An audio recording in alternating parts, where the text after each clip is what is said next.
Hey guys, what's up? I'm going to be doing a couple of Alliance War fights from this last one. I think the first 4 or 5. My team is Void, Killmonger, and Rogue. I do not bring Blade anymore because of the whole bleed thing. And on this first node, by the way, we're in tier 4, so not all of the nodes are present. We have Spider-Man, who I think is just perfect because Killmonger can get the True Strike. So I'm just trying to do some 4 combos so that I don't get punished. And eventually we're going to push him to his first special 1, which I am able to time it out to get the True Strike. And here we go. We back off, 1, 2, get the dexterity, and then get right in for the True Strike. So pretty much for the rest of the fight, I have it under control. The limber hasn't really affected it yet. And now if I had just fired off a special 2 there, the fight might have been over. But unfortunately, I made a little bit of a mistake and lost a little bit of health. So anyway, that's why I bring Killmonger and not Blade, because I would rather have the utility of anti-evade, especially when I see these 2 science champions to start off of my line. And even though he doesn't have quite as much attack as Blade would, the fact that Blade won't bleed means I will take the utility all day. So I'm assuming this is a MODOK because we already had a Spider-Man, and indeed it is. Killmonger is like perfect against the MODOK here. So anyway, the way I like to play MODOK when he's stun immune is just kind of like cancel out that charge and do a little bit of intercepting here and there. Of course, I get hit there. But eventually we do want to, push him to a special 1 so that we can punish it and get the True Strike. And then we're pretty much golden. If he was bleeding, he would definitely go down a lot faster. But this is, the preamble to Season 4, where we are no longer going to have bleed champions, which totally stinks. So anyway, for some reason my True Strike didn't go that time. I fire off a special 2. I've lost the True Strike. I evade this special. I'm still in pretty good shape here. I'm being a little reckless because I have those indestructible charges on me, but I just want to be able to get in there and get one more True Strike off so I can just finish off the champion. Fortunately, his auto block isn't up at the moment, so I'm able to kind of do that a little bit. We push him back to a special 1. We bait the special 1, get back in there. Don't even really need the True Strike. And once again, Killmonger really proves his worth. If that was Blade and I didn't have the bleeds going, I think it would have taken a lot longer and been a lot worse of a fight. So next up, we have a nice surprise here.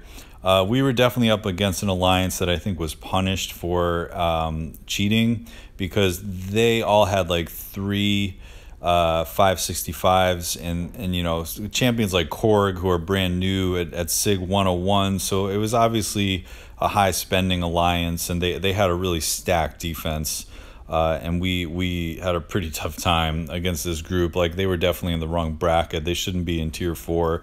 So I'm going into node 24, assuming it's the Korg, and indeed it is. And the way I play Korg is I bait the heavies, and then I do medium, light, because the light attacks won't give you the thorns damage. And then after 2 combos, you get the shield shattered. And I make a mistake by hitting into his block so much. You really shouldn't be using dexterity or hitting into his block, because then you're going to be getting these crazy charges, which makes him like unblockable on the special 1. The rock shield is back, but I actually really lucked out that the first 2 of my intimidating presence debuffs were both petrified. So now the buffet is completely taken care of. Again, I'm trying to mostly use light attacks. I am regenning just a little bit every time I put the intimidating presence on them because of the Killmonger synergy. But unfortunately, his crowd excitement is so high that the special 1s just keep destroying me. So anyway, I go back in with medium followed by lights. I really want to get this rock shield down so that he stops shrugging off all my debuffs. And we get the rock shield down, and we get Fear of the Void. So now that we're in Fear of the Void mode, things are going well, because my Void is Sig 200, so those debuffs are going fast. I'm able to make him lose health by swiping back because of buffet, and I'm just hoping that I can kill him a little bit by doing that.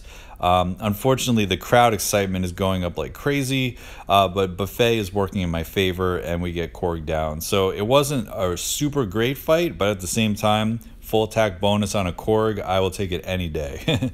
So that is some good information for how to fight Korg, hopefully. Again, I really like to bait the heavies and do medium followed by 4 lights. So anyway, I go over to this path next, and it's an interesting choice putting Hyperion here because this fight is also a buffet fight, but maybe they figured you know, we would also try to make the power control a little bit of a factor. So I'm going to just heal up a little bit. And, you know, if this was the middle of the season, I would consider using an invulnerability boost. But, you know, I had been running a 20% boost anyway, but I only have 2 of those left. So I decided to use the special 3 defense because I rolled that from a crystal.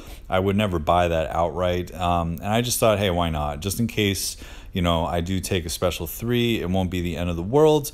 But Void is actually quite good for Hyperion. As long as he fires off his first few specials, once you get Petrify going, then his power gain gets shut down. So our first debuff is the Evade one.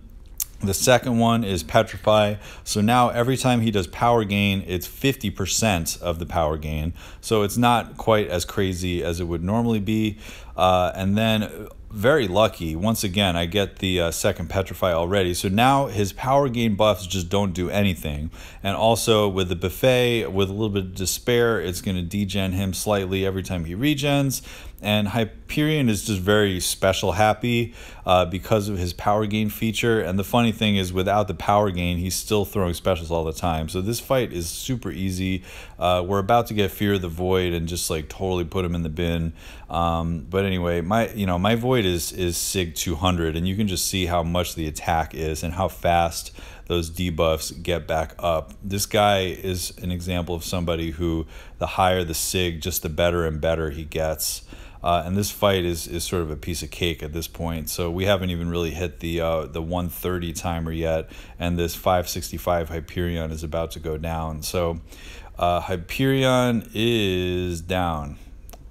Very, very easy fight. So that wasn't the best placement if you had Void, but I could see that if you were, you know, maybe using Starkey or something, that would be a very good placement because you'd have the class disadvantage and, you know, the chance of getting a special 3 just by accident.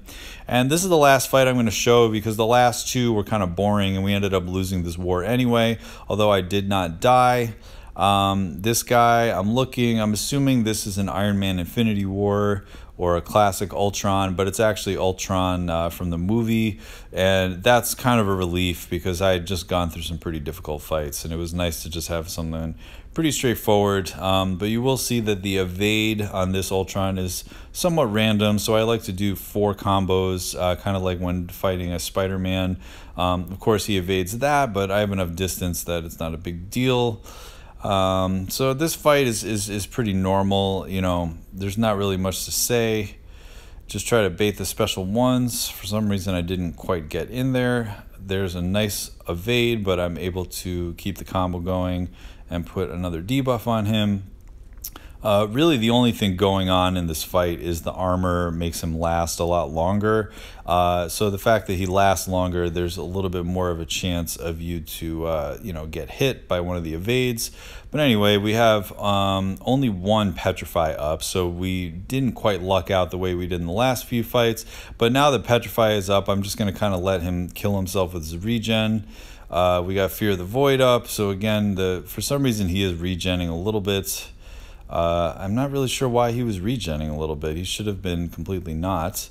But now at this point, he is not regenning at all, and he's pretty much dead. Very easy fight. So the last fight that I'm not going to show, I'm trying to think even who it was. I think it was Blade. It was a 565 Blade, and then I took the Dr. Octopus Mini, which they were both very straightforward fights, so I'm not going to include them today. I mostly wanted to show you the Korg gameplay. But anyway, just something a little different from my channel, showing you a little bit about what Tier 4 Alliance War looks like. We're a pretty solid Gold 1 Alliance, maybe pushing for Platinum 3 this season. But as you can see, every once in a while you will get stuck with a pretty tricky alliance, and I was able to survive the line. So thanks for checking out the video, and I will catch you guys next time. Thanks.